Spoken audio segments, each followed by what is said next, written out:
नमस्कार, स्वागत है आपका प्रदेश के नंबर 1 और सबसे भरोसेमंद news channel India news Haryana में। और आपके साथ मैं हूं आयुष सूर्यवंशी। मेट्रो न्यूज के इस खास प्रोग्राम में हम बात करेंगे साइबर सिटी गुरुग्राम से जुड़ी तमाम बड़ी खबरों के बारे में।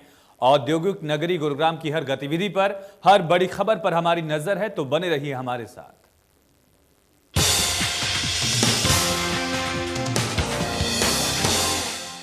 बड़ी और अहम खबर है गुरुग्राम से। इंडिया न्यूज हरियाणा की खबर का बड़ा असर हुआ है। इस वक्त की बड़ी और अहम खबर, शीतला कॉलोनी में बिजली तारों से जल्द निजात मिलने वाली है और बिजली विभाग ने खंभे पर तार डालने शुरू कर दिए हैं। तारों को डालना दरअसल 20 साल पुरानी समस्या से जल्द निजात मिलेगी। दर्जनों घरों से होकर 440 वोल्ट के तार गुजर रहे हैं।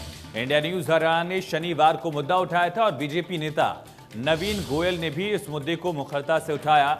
अब इस समस्या से लोगों को निजात मिलने वाली है। बड़ी और अहम खबर है गुरुग्राम से, जहां पर इंडिया न्यूज हरियाणा की खबर का बड़ा असर हुआ है। लोगों को अब तारों के जंजाल से निजात मिलेगी। दरअसल ये तस्वीरें देखिए और समझिए कि दिक्कतें कितनी हैं लोगों को। और 440 वोल्ट की ये लाइन्स यहां पर लगातार बिछी हुई हैं, लोगों के लिए परेशानी और दिक्कत का सबब बन चुकी हैं। कई बार बच्चों की जान भी खतरे में आ जाती है।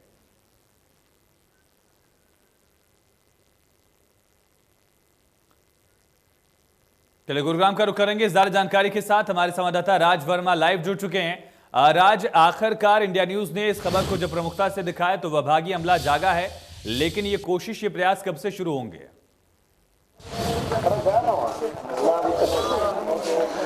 बिल्कुल, देखिए आयुष, मैं आपको बताऊं कि सबसे बड़ी बात यह कि इंडिया न्यूज हरियाणा ने जब इस खबर को दिखाया उसके बाद उसका एक बड़ा असर देखने को मिला। यानी कि 20 साल से जिस परेशानी से दो हाथ यहाँ के लोग कर रहे थे, उस परेशानी से आखिरकार अब इन लोगों को राहत मिल गई है। मैं एक तस्वीर आपको दिखाऊंगा आयुष कि जब हमने शनिवार को इस खबर को दिखाया था इंडिया न्यूज हरियाणा पर, तो ये जो बिजली के खंभे हैं इनके ऊपर तारें नहीं थी। यानी कि खंभे तो जो है बिजली विभाग ने यहाँ पर लगा दिए थे, लेकिन तारें नहीं डली थी। जो तारें डाली गई थी वो दो घरों की दीवारों के बीच से होती हुई 440 वोल्ट का जो करंट है वो पिछले 20 साल से दौड़ रहा था, जिसकी वजह से लगातार जो है वो एक रिस्क कहीं ना कहीं लोगों के लिए बना था, एक परेशानी का सबब यहाँ पर बना था। और तमाम जो लोग हैं शीतला कॉलोनी के, वो भी इस वक्त यहाँ पर मौजूद है। यानी कि जो 15-20 साल से जो एक लड़ाई लड़ रहे थे, तमाम जगहों पर, तमाम दरवाजों पर जो है दस्तक दी, प्रार्थना की इन लोगों ने कि किसी तरह से जो है इनकी समस्या का कोई समाधान हो जाए। वो समाधान नहीं हुआ,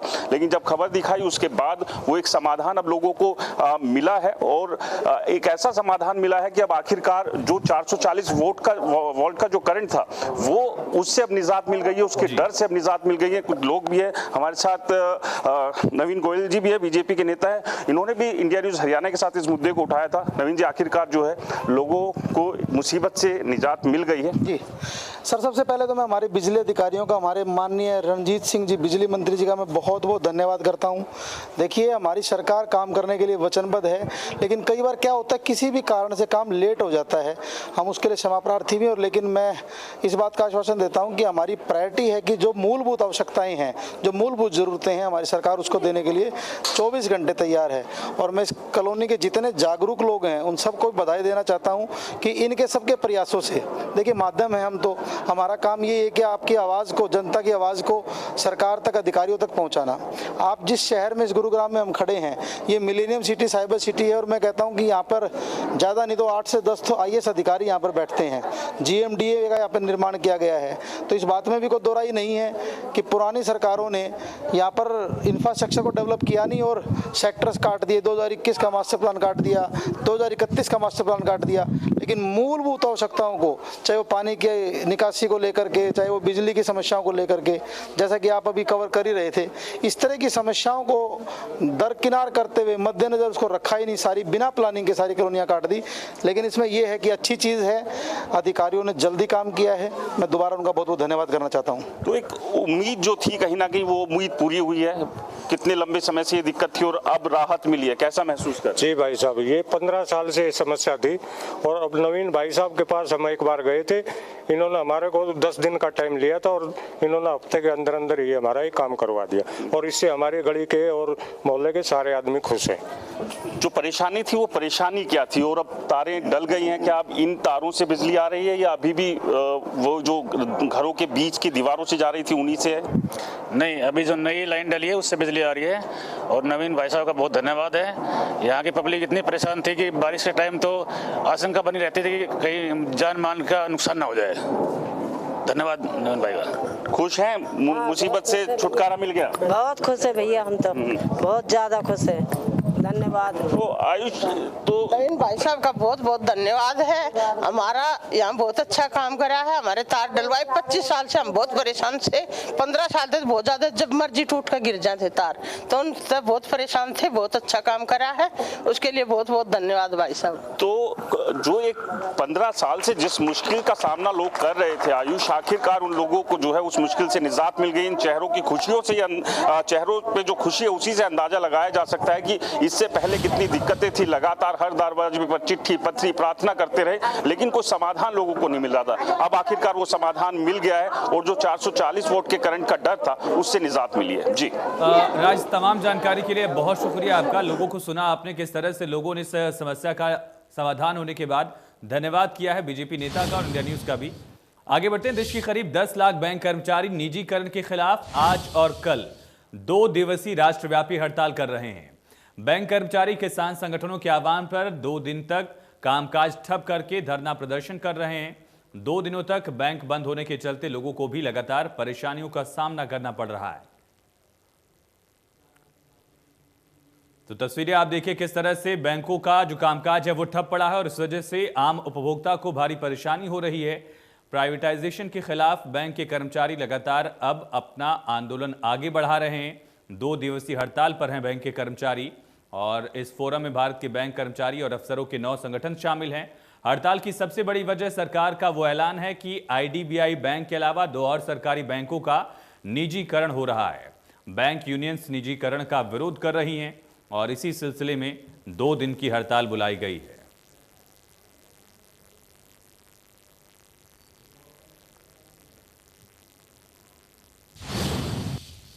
देश भर में बैंक कर्मचारी आज से 2 दिवसीय देशव्यापी हड़ताल पर हैं। बैंकों के अंदर हड़ताल के चलते कामकाज पूरी तरह से ठप है।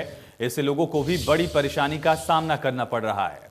गुरुग्राम में बैंकों के करीब 900 से ज्यादा ब्रांच में हड़ताल चल रही है। बैंक कर्मचारियों का आरोप है कि सरकार लगातार प्राइवेटाइजेशन की तरफ बढ़ रही है। प्राइवेट बैंक्स को किया जा रहा है। ये फैसला पूरी तरह से गलत है और कर्मचारी विरोधी फैसला बताया गया है। इसी पर हमारे संवाददाता देवेंद्र भारद्वाज ने बैंकों की हड़ताल का जायजा लिया है। रिपोर्ट देखिए।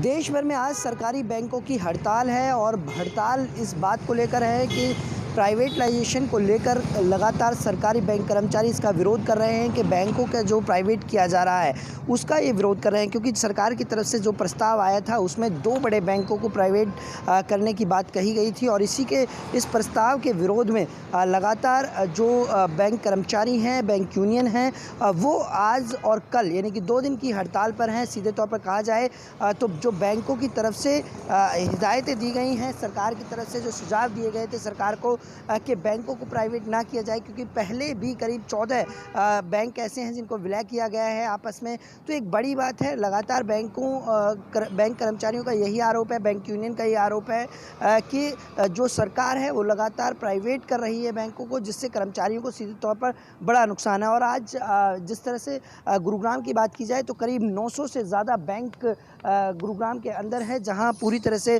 काम बंद है। हालांकि कर्मचारी आए लेकिन किसी तरह से कोई काम नहीं किया जा रहा है। लोगों के लिए एक बड़ी परेशानी है, क्योंकि लोगों का सीधा इस पर असर पड़ता है। करीब 25 बैंक ऐसे हैं जो नेशनलाइज हैं, जो गुरुग्राम के अंदर हैं, और ये टोटल बैंकों की ब्रांच है जो 900 ब्रांच है, यानी कि 900 ब्रांचों के अंदर आज पूरी तरह से काम बंद है और सीधे तौर पर इसका असर लोगों पर पड़ता है। लोगों को इसका कहीं ना कहीं खामियाजा भुगतना पड़ता है। फिलहाल आज और कल यानी कि 2 दिन बैंक कर्मचारियों की ये हड़ताल रहेगी। देशव्यापी ये हड़ताल है। जो बैंक कर्मचारी यूनियन है उनके ऐलान पर कि ये पूरी जो सरकार की तरफ से प्रस्ताव दिया गया था प्राइवेट बैंक सरकारी बैंकों को प्राइवेट करने के, हालांकि सरकार की तरफ से कहा गया है कि उसमें किसी तरह के अभी कोई नाम नहीं दिया गया है, सिर्फ ये प्रस्ताव था। लेकिन इस प्रस्ताव के विरोध में कर्मचारी आज और कल 2 दिन की हड़ताल पर हैं। गुरुग्राम से देवेंद्र भारद्वाज, इंडिया न्यूज़। वहीं साइबर सिटी गुरुग्राम में मारपीट का वीडियो जोरों से वायरल हो रहा है। मारपीट का वीडियो पालम विहार इलाके का है। वीडियो में एक युवक और एक युवती की दबंगई साफ तौर पर देखी जा सकती है। दोनों आरोपी संदीप नामक शख्स को बेरहमी से पीट रहे हैं। लहूलुहान होने के बाद भी दोनों संदीप को लगातार पीटते हैं। पीड़ित की तरफ से पुलिस को शिकायत दी गई। पुलिस वीडियो के आधार पर मामले की जांच कर रही है। पुलिस ने आरोपी युवक और युवती की पहचान कर ली है, लेकिन दोनों आरोपी अभी भी पुलिस की गिरफ्त से बाहर बताए जा रहे हैं।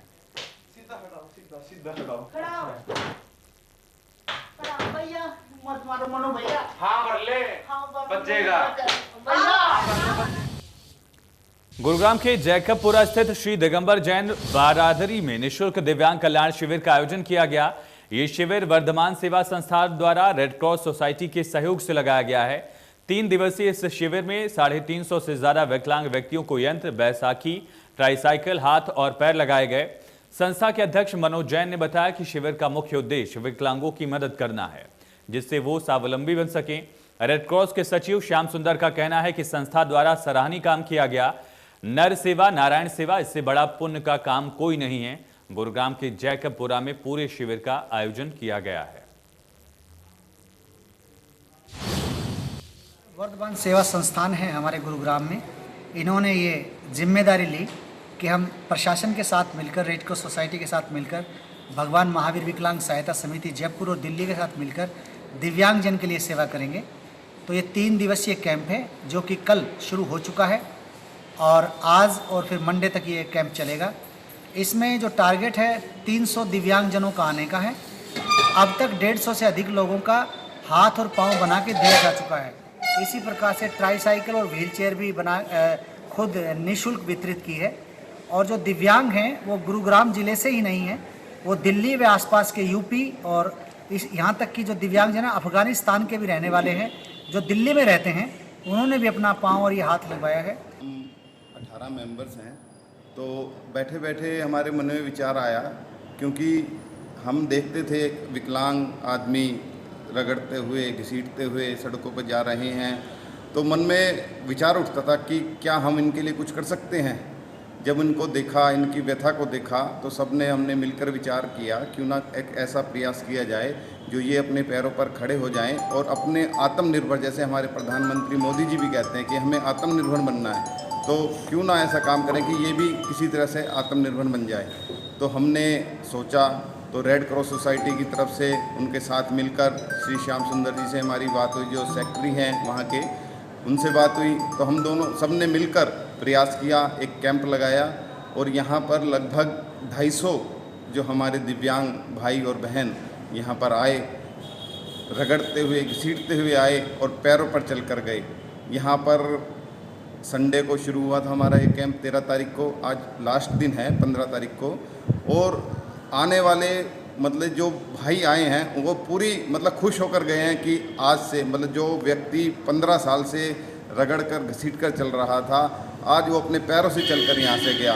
और यहाँ पर हमने इसकी व्यवस्था की कि वे अगर सर्विस करना चाहें तो यहाँ पर उनका नंबर नोट किया गया है, जिसमें हम 25 ट्राईसाइकिल।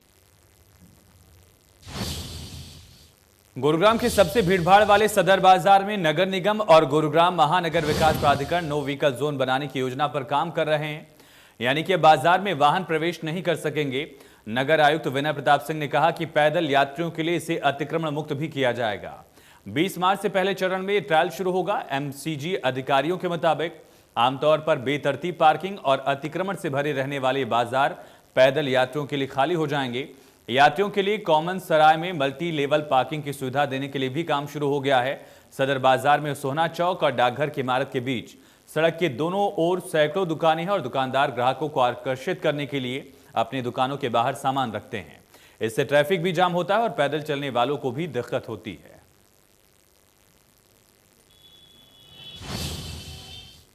नई योजना बनती रहती है, पर जब योजना होती है वो स्थायी नहीं होती।